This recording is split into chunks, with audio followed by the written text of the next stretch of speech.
So I'll tell you the full quick TLDR. I worked for Con Edison. I worked a job at Con Edison for almost 14 years of my life. Never got in trouble once. I risked my life every day. I used to work on 27,000 volt transformers underground. All right, let's go. Let's do it. I'm just gonna be silent in my head. I'm just gonna shut everything down because now people want to know the whole story. I'll be right back. Yeah, let them know. Let them know. So I was working on my job for almost 14 years, and my partner that I was partnered up with for 4 years, probably more than 4 years, I think it was more than 4 years, asked me to lie for him because he was on his last straw, and he asked me to lie for him and tell the company that he got hurt on the job. He really got hurt at home.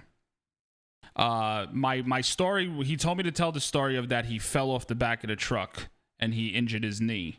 Meanwhile, he busted his knee up fixing his house, whatever he was doing. And I stuck by his story. I went to 2 investigation meetings before the actual investigation started, and I stuck by my word for him. And I told him, I got you. Like we've been through everything together. We've been together for a long time. I said, I got you. And me, I'm loyal, man. I'm loyal. I'm loyal to my word. I'm loyal to the people that I love. And I stood by the story the whole time. They came to me one last time. They told me, are you sure you're telling the truth? This is the last time before the investigation opens. And I said, yeah, this is what happened. And come to find out, the reason why they asked me, are you sure this is the last time before the investigation opens? Do you want to change your story? I said no. The reason why they came to me is because the guy that was originally getting fired told them the truth to keep his job. And lying in the company I was a part of is basically considered like capital murder. Like I said, I never got in trouble once in my life. Never. In 14 years, I was never in trouble. I never got an infraction. I never got nothing. And they fired me.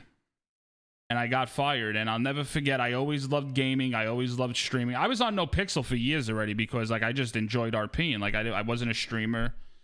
And I ended up getting fired because of him. And yeah, he flipped on me, yeah. And I had his back, and it was for him. And I never forget, a couple of days after, I went to his house with bad intentions, and his daughter opened the door, and I just walked away. And I started trying to stream full time, and I'll never forget. I always get choked up talking about this, but I'll never forget the day when I had to tell stream, like, this is it for me. Like, I can't stream anymore. I have to go find a real job. And not even a week later, Summit came. And I would have never been on the server because I didn't have a job at the time. It was like 3 in the morning when Summit first came. So the first time Summit came to the server was hella late. It was like 3 a.m. And that's the time I used to wake up to go to work, to get ready for work. And the only reason why I was up at that time is because I didn't have priority. I had no prio. And, I just got into the server at that time, and that was it, man.